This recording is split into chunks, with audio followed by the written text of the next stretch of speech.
I recognize the honourable member from constituency 23, honourable member Gordon Pamplin. You have the floor. Thank you, Mr. Speaker.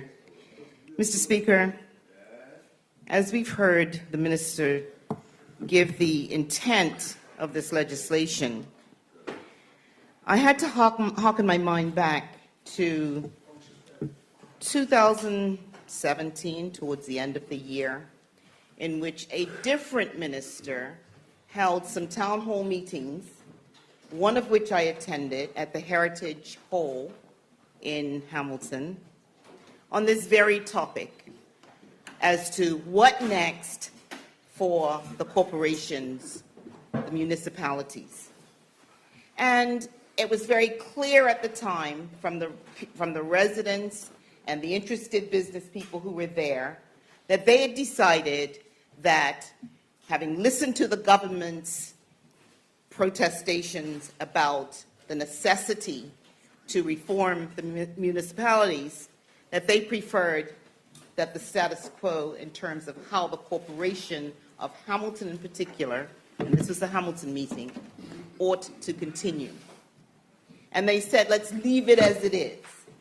We recall when the government, under our administration, when there was legislation passed, to which my honorable colleague referred earlier, about the minister having the ability to move into the corporation, to give direction, and to ensure that the corporation acted appropriately, powers that the minister still has based on the legislation. Because the one thing that honorable members have said is that notwithstanding a change of government, legislation stands to transcend any changes that might happen within the governmental structure. So the legislation exists that allows the minister to give direction. So to have this massive overhaul to the legislation, we proffer is not necessary. Now, Mr. Speaker, let me tell you that I am from the city. I understand the sentiments of those people from St. George's, those honorable members from St. George's, and it's a place that I take great pride. I run, as you might know, I'll declare an interest in that, I run a vacation rental property. And every guest that comes to my property, I make it a point to take them to St. George's. And yes, I understand that it's become more and more of a ghost town of recent. And I lament the fact that it is not as vibrant a town as it once was. However, if the government was particularly concerned about ensuring that St. George's had an opportunity to get back on its feet, it would not have denied St. George's the $1 million that they asked for since this government took over again in 2017, so that they could help to bolster their financial coffers. But no, that was not to be, because there was a bigger plan. The bigger plan being, if we cut you off and choke you to death, then we can do what it is that we want to do. That's what it appears. Take a point of order. The honourable member is clearly impugning improper motive, using phrases like choke you to death. Really, Mr. Speaker? That is really a little bit too far. Unparliamentary and impugning improper motive on the part of this government. Mr. Speaker, Just be guided by your use of language. Thank you. Continue. I am guided. Mr. Speaker, if you don't feed your child starves to death. If you don't feed your family cannot thrive and survive. And that, St. George's, is a part of the Bermuda family.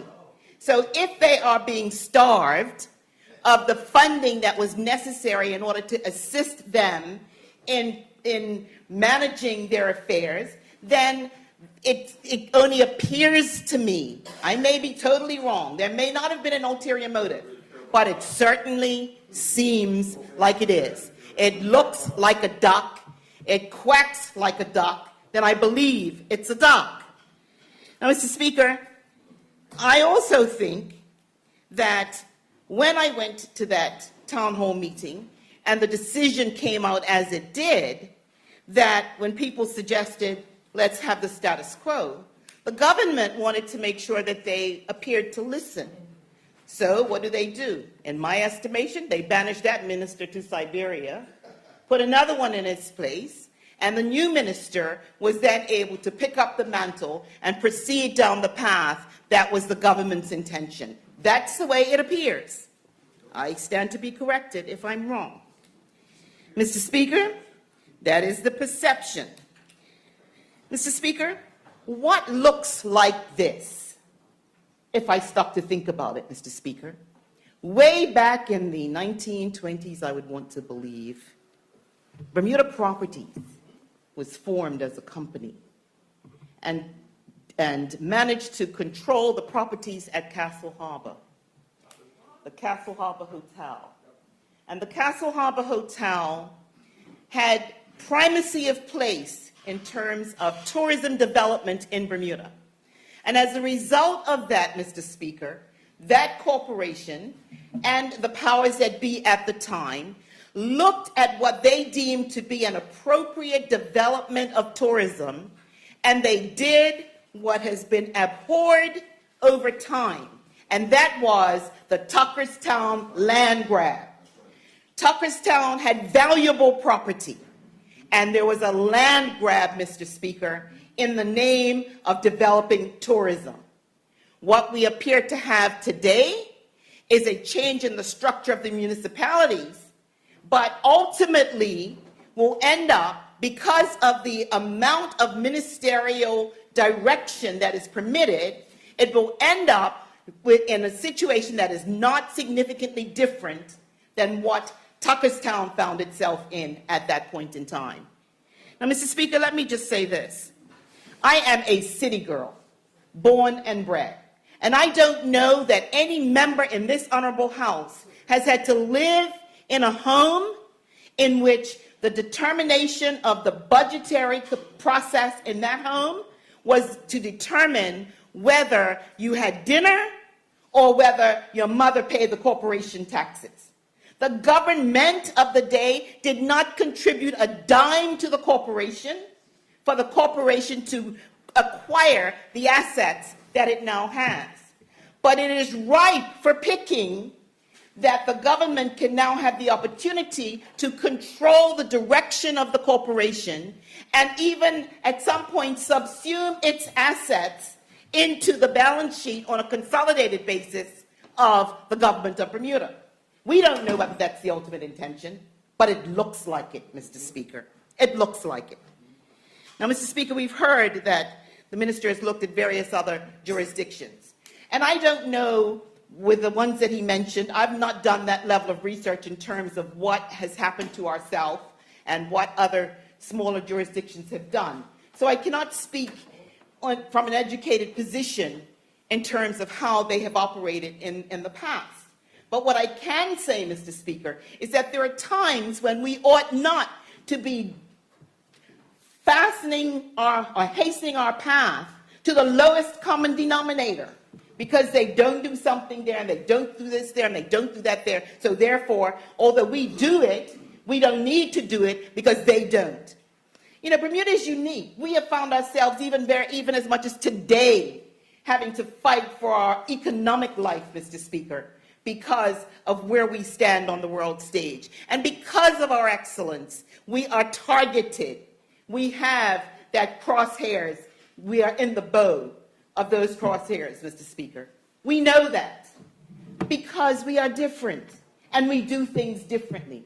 So let me take that intention that the government has articulated based on this legislation and put it into the context of where I see it. The minister indicated that the government has the wherewithal. The government has the expertise, and therefore they can have economies of scale. And we heard about an honorable member who just took his seat, who spoke to having run one of the largest quangos and managing the largest amount of property. What the honorable member didn't say is that under former administration, they blew up the building, so he didn't have a job. That's what the honorable member didn't say. But yes, he did a great job in St. George's, Mr. Speaker, in running that quango until it no longer suited the purpose of the then administration. So now we've seen the struggle that occurred as to how the hotel that was promised on the hillside, down in that same neck of the woods, where the honorable member managed the Quango, that the building was blown up, that he didn't have a job. We saw how that happened, Mr. Speaker, and how that developed. And it took decades. Point of order, Mr. Speaker. Point of order. I think the honourable members unintentionally misleading the House. Yes, put your point of order. The circumstances by which that hotel deal collapsed was associated with the recession. I think Mr. Brazarian, in all good conscience, was very much hoping that hotel would have taken off, and the implosion of the hotel was to make way for another hotel to be built in a similar area. So I think the honourable members unintentionally misleading the House. Thank you, Mr. Speaker. It's never my intention to mislead the House. But, Mr. Speaker, let me just talk about the government and its ability to do things and do things based on economies of scale and to do things better. At the moment in the Corporation of Hamilton, Mr. Speaker, they do 3 times a week garbage collection for the residential. They do twice a day garbage collection for businesses in the city. They are efficient with that aspect of it. And no, maybe their priorities were not the government's priorities, but neither is their property the government's property.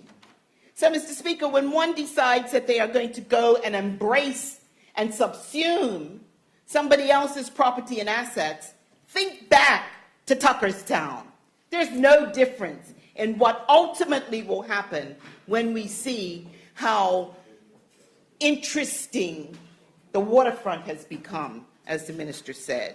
The minister said that the waterfront development, on his conversation with the mayor, that the mayor indicated that the waterfront development is not a priority of the corporation. It might not be. I do remember the situation, Mr. Speaker, in which the fire services, the corporation were looking to the government when I served as minister responsible for that particular area. They were looking for the government because there had been some promise prior to me on a previous administration that they would be paid for the value of the fire station, and they wanted to receive whatever money that they believed had inured to their benefit. And I refused because I thought there are certain things that ought not be monetized. And one of those things was the provision of a fire service. So when the honourable members spoke to the fact that fire hydrants were not working in some instances in the city, and they needed to be able to enhance the infrastructure and invest the money, Mr. Speaker, I have to ask one question. Where is it coming from? Where is the money coming from? This year, Mr. Speaker, we heard the government boast that for the first time since 2003, there's a budgeted surplus of about $8 million, $7.5 million. Mr. Speaker, we've seen already during the processes that we've already undertaken during the course of this budget debate that 7 point whatever million dollars is rather tenuous, based on the fact that there are things that have occurred as we've discussed it and uncovered it that may stand to undermine the ultimate value of what that outcome is, hopefully will be, because we want to see a surplus. But there's no money. The government, at the moment, we can't even manage a once-a-week pickup. We started having twice-a-week trash pickup. We see rodents running up and down the countryside because the garbage, we can't manage it. And we can't manage that, Mr. Speaker. There's no money for that. We see the buses that, even though there was money put in the capital development to acquire new buses, we haven't been able to have a flow of buses that's appropriate. The government has not shown that it has the ability for any economies of scale. It can't manage the nucleus that it presently has. So how then does it take over the corporation and manage the government's assets, the corporation's assets? Point of order, Mr. Speaker. I will get Point up of order. on every time. There is no plan for a takeover. This is not a takeover. That is not the subject of this bill. Members are misleading the House and the country by making accusations of takeover.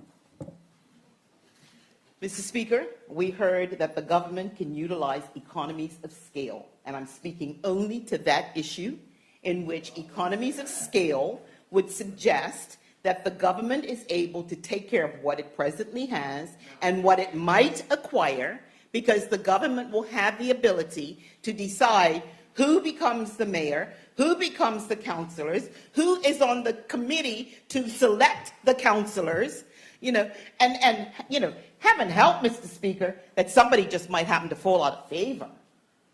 There is a certain pride that I have experienced, not so much in Hamilton because I don't really follow the municipal elections in the city, but certainly one reads on a daily basis whenever there is something going on in St. George's. And while I'm not from St. George's, it is evident of the pride that comes with members running for office and knowing, as we do in this honorable house, that we can present ourselves to our voting constituencies and we can find favor to the extent of being elected. That level of pride exists in the municipalities, and that will now be lost. It will be a question that the minister says, oh, you'll be the mayor, and you'll be the 4 councilors, and I dub you with my scepter, I dub you the mayor of Hamilton, and I dub you the councilor, and you, and you, and you to be members of the committee that will choose the rest of the councilors for the corporations, Mr. Speaker. Mr. Speaker, that might work for others. I don't know. I don't know, Mr. Speaker. But to me, as being a child of somebody who knows that when we had the last lot of changes of amendments to the Municipalities Act, when we talked in terms of ensuring that the property owners' vote went out the window in favor of the residents' vote, when the residents were living in the properties of the property owner, and sometimes the residents weren't paying their rent because they were delinquent, but they got the opportunity to vote, and the person who struggled, sacrificed, and paid for their house didn't get a vote. So that's something that obviously needs addressing, Mr. Speaker. We don't want to see if you pay for something, you sacrifice, you have to starve your family because you don't have the opportunity to pay corporation tax and buy groceries. That is a very real scenario, Mr. Speaker. I have lived it, Mr. Speaker. I praise my mother every day, rest her soul, because she literally was able to make $1 out of 50 cents. She squeezed and rubbed the heads of that coin to be able to find the money to be able to feed her family in very straitened circumstances while still meeting her financial obligations. So the corporation has been able to operate in the manner in which it does, and the government has, to all intents and purposes, been hands off. So now that the corporation's priorities are not the government's priority, what other instruction or direction is the minister going to give once all of this power inures to the government and the minister, whomever he might be, to decide who should or should not sit on the corporation? Mr. Speaker, the concept and the thought is very, very scary, Mr. Speaker. Very scary. Mr. Speaker, the honorable member spoke of the sewage line. And I will give credit to the previous PLP administration that, notwithstanding how we believed that the hospital that was built in Point Finger Road was not a good use of space in terms of what we got for the money that was spent, the one thing that was appended to it was an effective effluent system in which the sewage lines coming through the city were able to route up through to Point Finger, be processed in the effluent plant before being pumped out. Point of order, Mr. Speaker. Point of order, Minister. Point of order, that member does not know what she's talking about. She doesn't have a clue. The affluent from the city of Hamilton does join with the affluent from the hospital that is properly treated. but it's not treated. And so it contaminates the affluent from the hospital, and all of that SH is pumped into South Shore untreated. Continue on and take in mind what the minister said. Mr. Speaker, I stand corrected. I stand corrected. I'm quite happy because the one thing I have never intended to mislead this House. I stand corrected because it was my understanding that effluent plant, and remember I was the minister responsible, so the information that came to us said that effluent plant mixed with and was treated by the hospital plant. The minister is now saying that is not the way it happens. And if that's not the way it happens, it can't be very difficult to ensure that the treatment plant is effectively done. So to say that the reason why the government needs to give direction, Mr. Speaker, point of order again. Point of order. Maybe the members should just leave this one alone, because you don't have a clue what she's talking about. The plant at King Edward VII Memorial Hospital is incapable of taking care of the affluent from the city of Hamilton. That's not what they purchased. Mr. Speaker, what I said was, it cannot be difficult to ensure that something is built, since I got it, the order of things incorrect, and I stand corrected, I don't have a problem. It cannot be too difficult to have something existing that's purchased, that's built, that's made, that enables an effective merger of what we have coming through the city of Hamilton and ultimately being treated so that we do not continue to have raw sewage being pumped out to sea. That was the point that I wanted to make. If I had the order wrong, I apologize, and I withdraw those statements. But, Mr. Speaker, to make the determination that sewage and effluent is the focal point of what it is that we want to try and do in the first instance, certainly cannot be reason enough to upset the balance of how the corporations have been able to run. The trustees of the corporation have had a job and a responsibility, which I believe that they've taken very seriously. There have been serious missteps, Mr. Speaker, as we know. We saw the Mexico infrastructure debacle, which nobody is proud of. We saw decisions that were made by members of the corporation, which nobody could be proud of.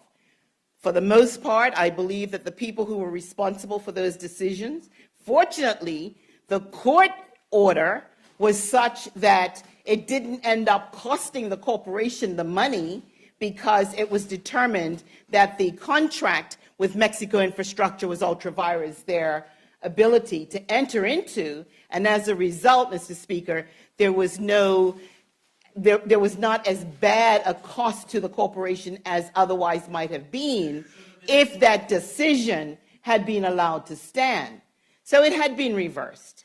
And Mr. Speaker, I'm suggesting only that with this new structure of the corporation, that the minister already has the ability to give direction to the corporation in terms of how they operate, for him to then cherry pick and decide who is capable of and who should or shouldn't serve in the mayoral or councilor capacity, I believe, Mr. Speaker, is a bridge too far. It is tantamount, in my humble submission, Mr. Speaker, to what happened with Bermuda Properties and Tuckerstown.